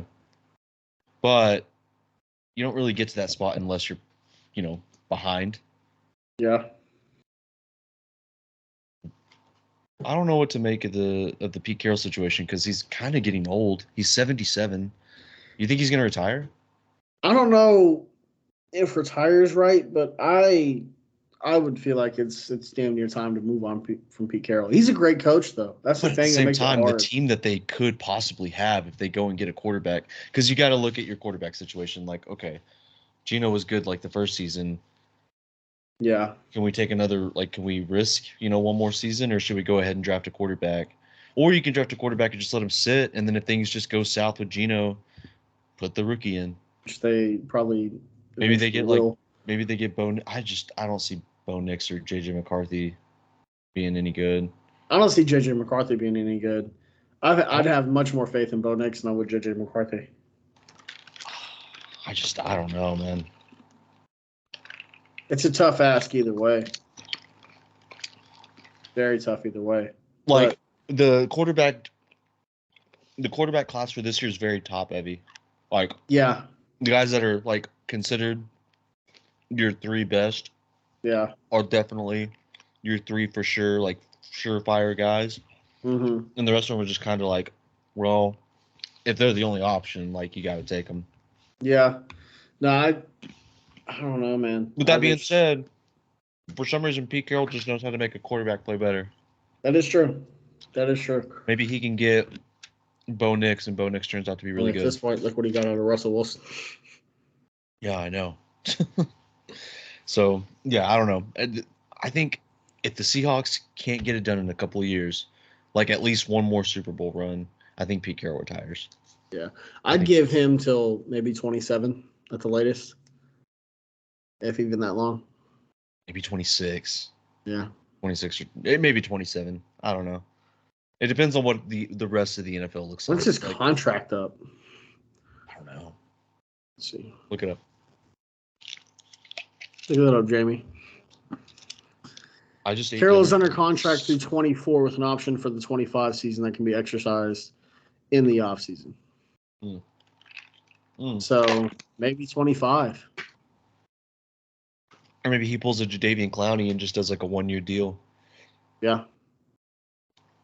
That's what Clowney. Oh, by the way, Clowney, he got paid. I saw that. What was it, $750,000? Yeah, he did his little dance. We forget that he makes 1-year deals everywhere he goes. Yeah, fucking smart at this point. You see that practice photo of Baker with the Zens in his pocket? Oh yeah, they're gonna dog walk the Eagles. Oh yeah. I say that, and because I am bad luck for anything I cheer for, the Eagles are probably gonna win that game. Actually, yeah, I want the Eagles to win this game. I really do. I trust that Dick Sirianni is gonna get this staff and these players going. I'm not saying that because I want the Bucs to win. Yeah. Fair enough. What game are you gonna go on next? Raiders, Broncos. I don't have anything on this game other than the fact that Antonio Pierce has done an awesome job this season, and insane to think the Raiders are 8-9. Yeah, he's done an awesome job this season. He deserves to be next head coach, and Mark Davis is probably gonna hire Lincoln Riley or fucking Jim Harbaugh. He's gonna go with Jeff Levy. Yeah. Ruffin McNeil. Yeah. You remember that name? Yeah. East Carolina head coach came to the OU or came to Norman. Right on defense after we fired Mike Stoops. Yeah. I'm just testing you. I trust you. Yeah. I'm a bigger OU fan than you are. So no, you're not. We can argue Packers Bears all day, but there's no argument there. I'll kill myself. Damn. If you lose, yeah. if you lose the argument, you just get one like inch closer. Yeah. I'll stream it too. I'll fucking Logan Paul that shit. Yeah. Dude, did you see I sent you the photo of the guy that was like if Michigan wins the national championship. Yeah. He's like, wait. Yeah, I didn't really watch this game, but I was hyper fixated on Packers, Bears, and Rams, Niners. I know. I didn't really get to watch. I didn't watch the Chiefs or the Chargers either. Didn't really care for that game. That was like my least. I cared about the Chiefs Chargers least than like any other game that has happened, like even in college football. I cared about Chiefs Chargers as much as I cared about people littering in 2003. Yeah. I cared about Chiefs Chargers as much as I care about feeding the homeless. That's actually not true. I gave a homeless guy $10 today. I took $10 from a homeless guy today. Because you're a Packers fan and you guys are garbage, and that's what you do. Yep. I guess Rams, 49ers. I really wanted we got Carson Wentz versus Sam Darnold. Yeah. I really wanted the Niners to win this just because I kind of wanted Green Bay to play Detroit again. But then I saw what Dan Campbell did, and then I was like, fuck that, I'd rather play Dallas. So no, that's got to be like, here's what I was thinking in my head. Like, if it would have been so much worse. Like, I felt bad, like, for my buddy Arnold at this point, because I was like, we have to beat the Packers just because, like as a Bears fan, we have to. And if we don't, there's a real possibility that the Packers get to go to Detroit and play the Lions, who just won the division title for the first time since the NFC North has been a thing, only for the Packers to go into Detroit and beat Win the the Lions fucking- and basically be like, no, we're still kings of the North. Like, you guys are nothing. Like, that would make him feel awful, especially after like 4 or 5 games of like owning the Packers for that 4 or 5 game stretch and then getting their asses whooped on Thanksgiving and then it happening again. Like, that's got to be brutal. Honestly, I feel really bad for the Lions either way, because they would have either had to face Green Bay, and that loss would have been devastating, but then they're also going to have to face Matthew Stafford. That loss is just win. That's what the Lions have to do. You have to win. Yeah. You can't. It'll be a tough 6-7 months if the fucking Lions lose and get bumped in the first round of the playoffs. Yeah, that's going to be rough. But again, it is Sean McVay, great coach. Yeah. So, yeah, but the Lions have to win. I'm not going to be upset if they lose because I like Sean McVay a lot. And I would kill for a coach like him. I'd absolutely kill for a coach. I'd kill for a coach like Mike Tomlin at this point. 10 seasons of 10+ wins. Like, you haven't with that fucking Steelers team. Yes, you haven't experienced a losing season since his tenure there. He's won a Super Bowl. Yeah, he did lose a Super Bowl to the Packers, but he got to the Super Bowl twice and won one. And I get it, like you're a Steelers fan, like you judge your seasons based off of Super Bowls. That must be nice. I wish I fucking had that in my back pocket. Oh, I mean, he got it with them. Maybe. Fair. Online, we like to say that, but realistically, we're like, hey, we won 10 games again. But that's all fan bases that's true. that are like used to winning are going to feel pain when they don't win the whole thing. Yeah. So I'm just used to it with being a Bears fan. Like, I know you how can to stomach it a bit, but I can't. Like, I know. can't. Last season, I was in fucking shambles, dude. Every day sucked last year. Yeah, I know. I just knew how to handle it. I was like, yeah, I'm already going through this with one team. Like, I was walking to work emotionally hungover, and you're like, "What's up, bud?" you have to, you just have to be optimistic about the future. It's like that meme where the dude's on the pirate ship. He's got the noose hanging around his neck. He's like, first time, and I'm just like, what? Huh? Yeah. I mean, here's the thing with like Oklahoma, like, and like their football program. If they like went into a point, which I don't think they will because they have Brent Venables as a coach and like their AD is like one of the best ever. If they went into a mode where they were like bad, like where the franchise just tanked, like where Texas was the last decade. Yeah, like if it went into that,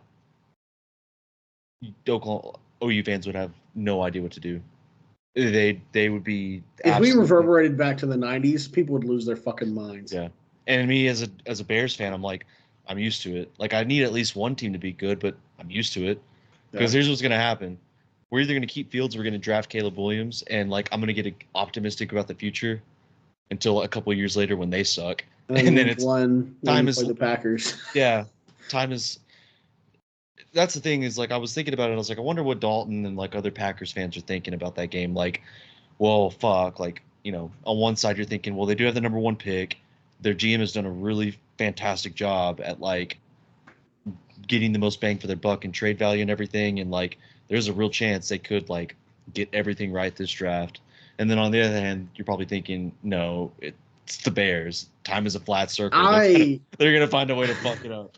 I am very terrified for a good, well-ran Bears franchise to find a quarterback. Well, you don't have to worry about that. So, are you fucking sure?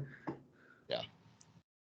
What if y'all go out like number 1 overall pick and you just take like Bo Nix? Give me Tom Brady. Just get him out of retirement. Take Aaron Rodgers, even without the fucking Achilles. Maybe. It's better than anything we've had other than Jay Cutler. That's we need our savior back. We need Jay Cutler. He's beaten the Packers 3 times. He did. He did beat the Packers 3 times. Or was it twice? I don't remember. Yeah, a few times. Lost them in the playoffs. Anyway, this was basically just like the Rams. Like, the Kyle Shanahan and Sean McVay were kind of feeling each other out.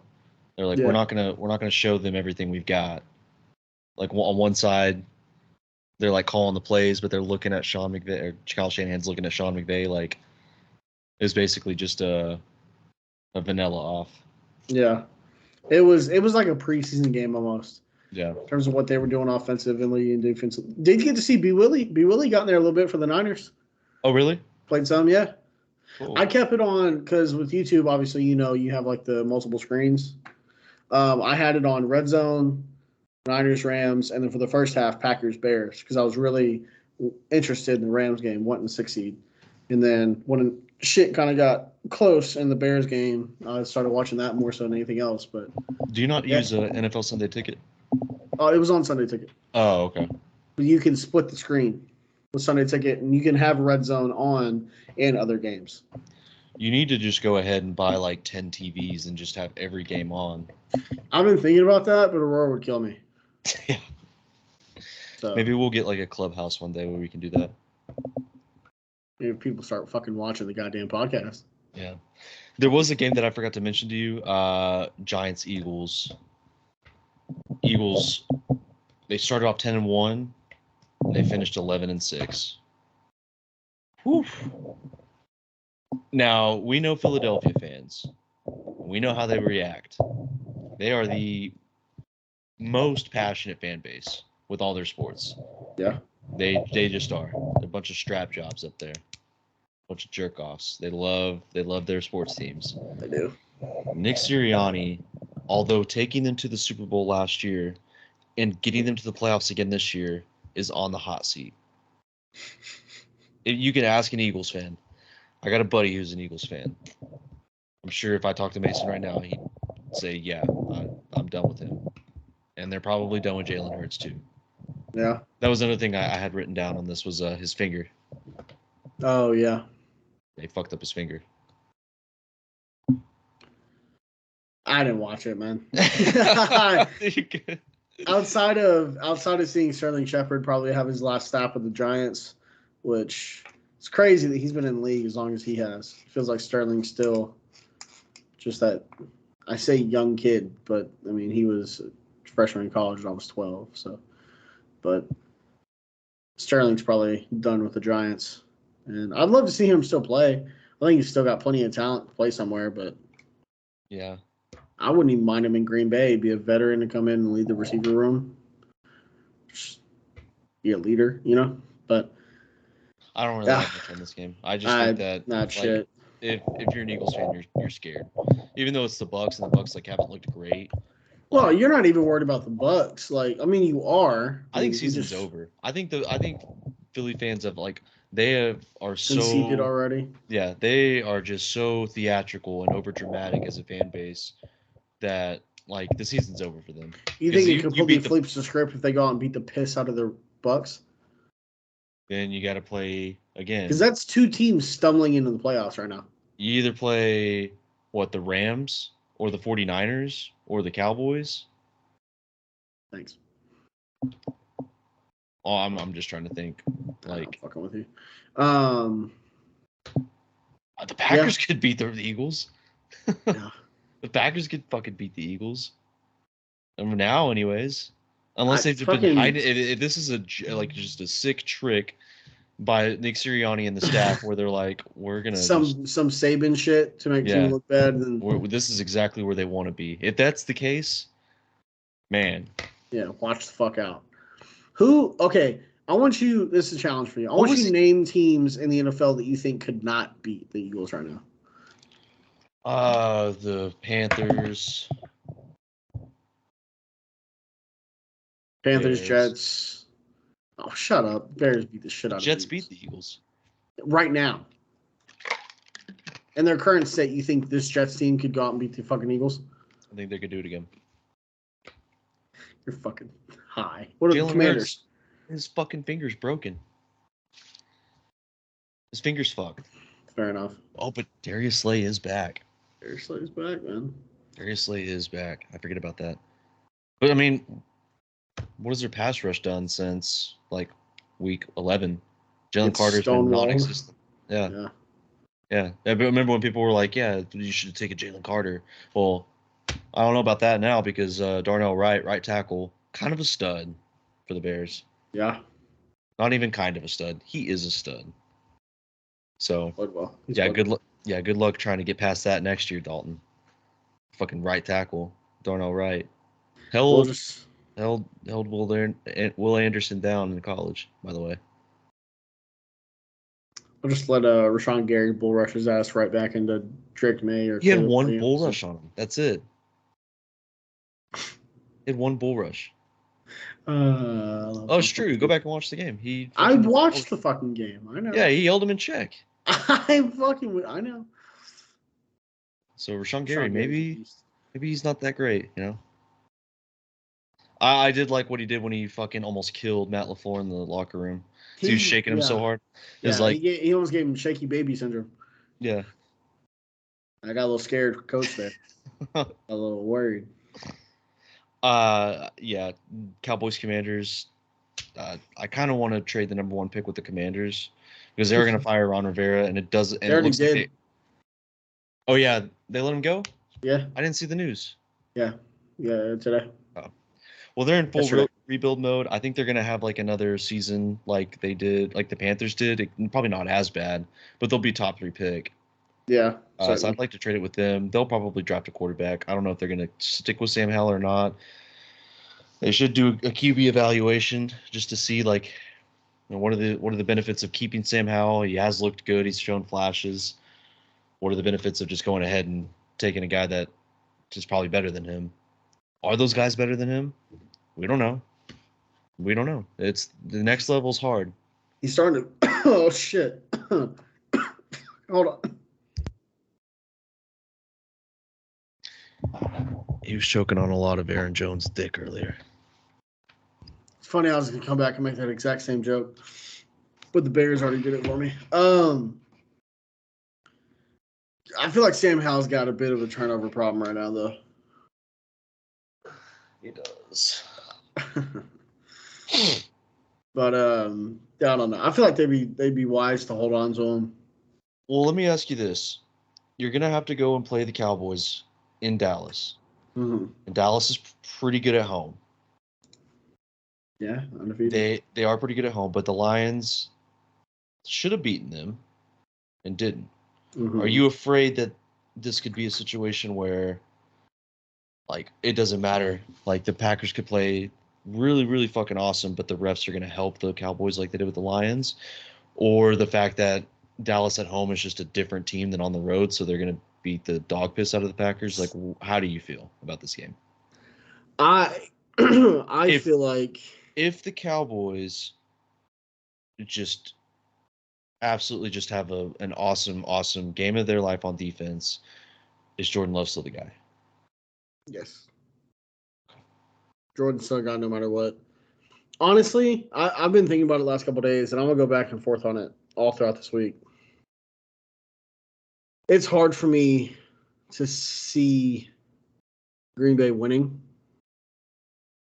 But they're hot this weekend. So then this team was this season, if they lose to the Cowboys, was for nothing. No. Okay, so let's say they don't make it to the Super Bowl, or they don't have the success that you think that they're going to have next season, and now they have to pay Jordan Love. What do you do? Bam. Get rid of him and just draft somebody else. We're the Packers. We can fucking make any quarterback work. Nah, you pay Jordan Love. But you're going to have to pay him a big contract. You are going to have to pay him a big contract, but like we were talking about earlier, Green Bay is going to offload Aaron Jones' contract, which is $14 million next year. They're going to offload Preston Smith's contract. They're not going to pick up the 5th-year option on Darnell Savage, I don't think. If that time has even passed already. I think it has. David Bakhtiari is going to be gone. They're going to have rookie deals out for their entire receiving crew. Their entire receiving corps makes less than $8 million a year combined. That's crazy. That's absolutely crazy. They're the youngest team in football. It's 90% of the players on rookie deals. Devondre Campbell's not coming back. So we'll have a rookie, probably linebacker too. Probably have a rookie safety. Rudy Ford's probably back. Jair, Rashawn Gary, and Jordan Love are probably the big money guys on the team. Now and this Kenny is all Clark. hypothetical because you know how the Packers draft. They'll draft somebody completely random. Mm-hmm. Usually they work out, but sometimes it's like you whiff. You know, that's what happens when you draft They players. whiffed on Demarius Randall and Darnell Savage. So Yeah, like sometimes it happens. But not Darnell. I think you guys are going to beat the Cowboys. I don't know. I've been Basically, saying all like season my saving grace is like the 49ers because what the 49ers will beat the Packers in the fucking playoffs, no matter I know. what happens. They could be 0-17, somehow make the playoffs and still beat the Packers. I know. It's literally like what the Bears are to the Packers are to the 49ers. It's just the kryptonite. Like the 49ers are the kryptonite for the Packers. It's like the Niners are to Green Bay what Kansas State was to Lincoln Riley, Oklahoma. Yeah, that's basically it. Even if you're the better team. Oklahoma in general, like after Bob Stoops retired. Yeah. Oh, yeah, even Kansas State beat Oklahoma a couple times with Bob Stoops. Kansas State has that weird team. Yeah. I don't even know if that's a good example because like that's kind of like those teams beat each other. Like Bears can't beat the Packers. Packers can't beat the 49ers. Packers can beat the 49ers in the regular season. They can't beat them in the playoffs. Yeah. The 49ers never scare me. The Niners, like when the Bears play the Niners, like it never scares me because that game's always close. I'm fucking shitting bricks for days, dude. Yeah. The Niners are to the Packers what the playoffs are to OU. Yeah. Yeah, that's true. Or a bowl game at this point. Yeah. There was a meme that memes came out with from Pardon My Take for Big Cat, and it was like the fucking military guy like taking all like the grenades and knives to his back to save the kid on the bed, and it's just like it's like the Packers are like the knives and the pins, and the Bears like can't save him, but then it's like the flip side of the image, it's just the fucking 49ers saving him. I gotta find it. It's kind of funny. Like it's 49ers. Totally true. Yeah. Yeah, dude. It's this right here. Let me turn on my brightness.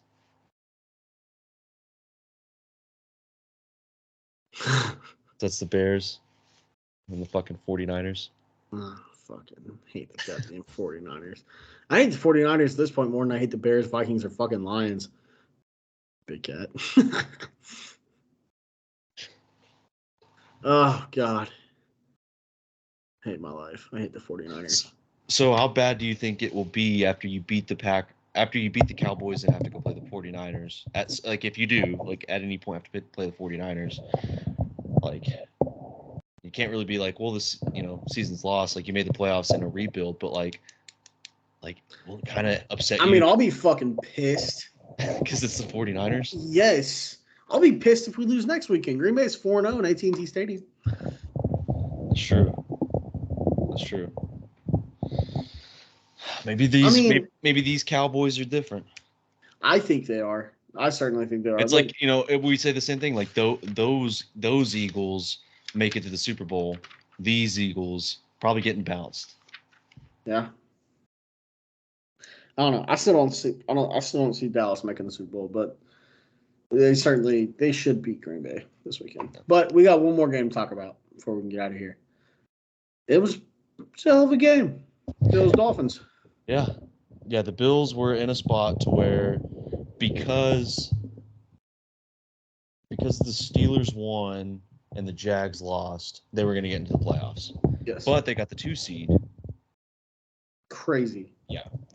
That's basically just like that's a microcosm of how their season went, where like they started off 6-6 and they rallied after they started worshiping bin Laden and Al Qaeda, and then they're now 11-5, won the division. 11-6. They're dangerous. They're very dangerous. They're absolutely dangerous because that wasn't a great Josh Allen game. That was like one of his like bad games because he did throw 2 picks in the first half. Yeah. And they still won that game. And on the other side, it's just like that is like a major like disaster for the Dolphins, where you basically had the division locked up. All time like choke job. Yeah. This was like the year to do it. Like with the Bills having a down year, Patriots not being any good, the Jets losing Aaron Rodgers. Like, this was your shot to win the division. Like, Dolphins fans are in shambles. Yeah. Yeah, it's And it hurts when, Jalen Waddle, like when at least two of your fastest guys on the team get hurt. It sucks. So, yeah. are we gonna have a discussion about like Tua? Or are we gonna have a discussion about Tyreek Hill? Because Tyreek Hill's still awesome, but he's getting paid a lot of money, and they are paying a ton of money to win a Super Bowl. Yeah. And like that is about to in about a year or two, they're gonna have to get rid of a lot of those players, and they're gonna have to free up. They're about to be in cap hell. They paid a ton of money to Bradley Chubb, to Jalen Ramsey, Xavier Howard. And they're probably gonna have to pay a ton of money to Devon A-Chain too, because that guy's a stud. Like what are we thinking? They've rammed themselves. Yeah, but they can't do it like the Rams though. Yeah. Maybe. I mean, I don't know. Maybe they can. Maybe they have the team to do it. They do what the Rams did, where it's like, okay, we love you, Jared Goff, but we have to get Matthew Stafford. So maybe that's what they do. They're like, we have to get Patrick Mahomes. We have to find a way to finagle the Chiefs. And then the Chiefs get Caleb Williams and just have 7 more years of dominance. I love fan fiction. I love doing these fan fictions. I feel like Mike Florio. Fucking Mike Florio. I don't know, man. It's just I still can't believe that the Lions pissed away the division title the way they did. You mean the Dolphins? Yeah, the Dolphins. Sorry, you fucked me up. The Dolphins. Here's what's exciting for the Bills. You get to play the Steelers. I mean, on paper, that looks like a game that you're going to win. If they win that game, would they go on to play the winner of the Texans and Browns? I think. Or did they go on to play the bye seed team, the Ravens? It depends on who the lowest seed is, right? Oh, yeah, you're right. Wait, so the Browns are the 3 seed? No. The Chiefs. Browns are the 5. The Chiefs are the 3. So at number 2, they'd probably play the Browns. Mm-hmm. I think they could beat the Browns too. I don't know. I'm also saying that just because like they've been close before. Yeah. Like now's the time to do it. Like with the Chiefs having a down year. Again, it's Patrick Mahomes and Andy Reid, so we don't know what could happen. But like on paper, with what's happened this season, the Bills should make the AFC Championship. Should is the word there. I'm gonna root for the Steelers this game. I like the Steelers, and is that because I'm a huge Mac Miller fan and that's my guy and he's from Pittsburgh and he loves the Steelers? That was Khalifa. Well, yeah, I like Wiz Khalifa too. But Mac Miller, that's my boy. Yeah. And he's a Steelers fan. Was a Steelers fan. But yeah, the playoffs are set. I'm excited to talk about the playoffs. Yeah, Friday. Me too. Me as well. But do you have anything else for this episode? No, man. I don't. I really don't have anything. I've watched College Football National Championship. That was a lot of fun. It was. Did you see the video of the guy that jumped into the Bass Pro? What's hilarious? I was just gonna ask you that. Yeah. I was literally just thinking of that. I swear to God, you just read my mind. That sucks for that guy, right? Like he's got button penis.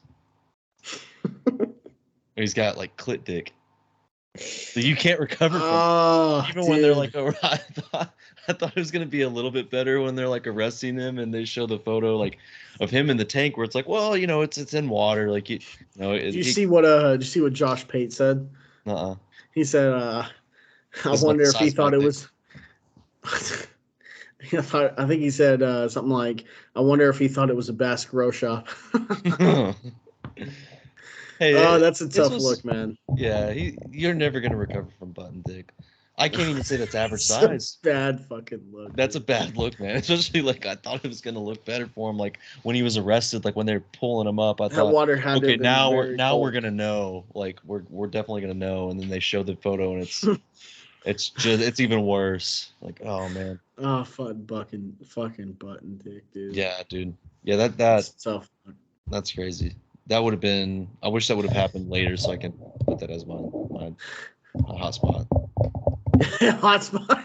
Yeah, I'm gonna say he'd been my winner. That ain't no. He's got that much confidence, man.